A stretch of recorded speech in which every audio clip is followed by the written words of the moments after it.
And before we discuss Bordeaux and our topic, which is Bordeaux and the relationship with California, I'd be curious to know, how did you get your interest in wine?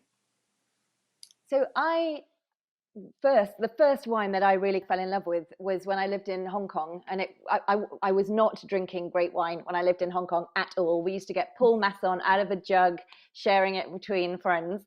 But I started to be interested in some Italian wines, and there was a tiny DOC called a Carmignano in Tuscany, and that's probably the first wine that I can remember being excited about and feeling like I had a personal connection to it. It made me excited. And then I traveled to South Africa in the mid 1990s, just a couple of years after apartheid had finished. And I visited a winery called Spear and interviewed, as a journalist, not as a wine writer, the first black manager who actually had spent most of apartheid living in New York. He worked for Acker and Merrill in New York and then came back to South Africa once everything had opened back up again, because felt that he could be part of the story of rebuilding the country in a more even way. And so I interviewed him, and it just set something off in me of thinking of all the stories that you can find in wine. So it was through that, as a journalist, as a writer, that I came in.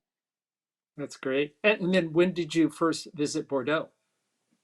I had been to the Bordeaux region as a child with my parents. I came here for the 1998 Football World Cup because a lot of the matches were held here. But I'd never actually been here as a wine, wanting to study wine and to learn about wine until I'd moved here in 2003. My husband, on the other hand, he was a huge Bordeaux lover. So while I was getting interested in Italian wines when we lived in the UK, he was always a fan of Bordeaux wines and had been here on several wine trips where he would literally take his Bordeaux encyclopedia and drive up and down the Medocs, kind of ticking off the wines that he liked. So he was really the driver for us to move here. That's great. Now, getting to our topic today, one of the things that I was interested to read in your Inside Bordeaux book, in the very first chapter, you actually discuss how America's relationship has been very strong with France since 1778, when France formally recognized America as a new country. And America's very first diplomatic station in the world was in France in 1785, when the future president Thomas Jefferson was appointed as the foreign minister. So looking back in history, where do you see the point where the relationship between France and the US and California in particular, when did that relationship with wine really begin to unfold? So I was in the archives of Bordeaux just this week, looking into some historical documents, and I really, by complete serendipity, thinking about what we're doing this evening, found, and I know you're not going to be able to see this properly, so I'm just going to read it out to you, but I found a picture which is being held in the archives, and it is this beautiful thing that was given to France in 1989, so the bicentennial of the French Revolution, and it says, "The vintners of Napa Valley salute the vintners of France in this year of 1989, the bicentennial of the French Revolution." And then it lists about, I would say, probably a good 80 or 90 Napa wines, Napa vineyards, as this gesture of friendship.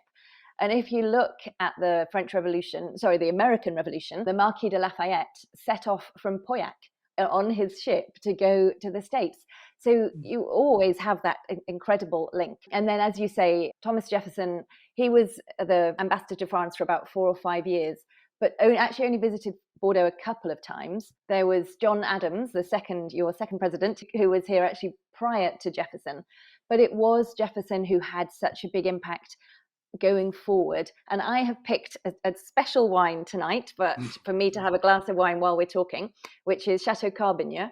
And the reason that I've chosen Chateau Carbonier is because Thomas Jefferson visited Carbonier when he was here in Bordeaux, which was the late 18th century, and he planted a pecan tree, and that pecan tree is still there today. So if you go to the estate, you see this beautiful, huge tree, which is now an historic monument. It's a protected tree, and you'll see lots of people, groups go to visit it.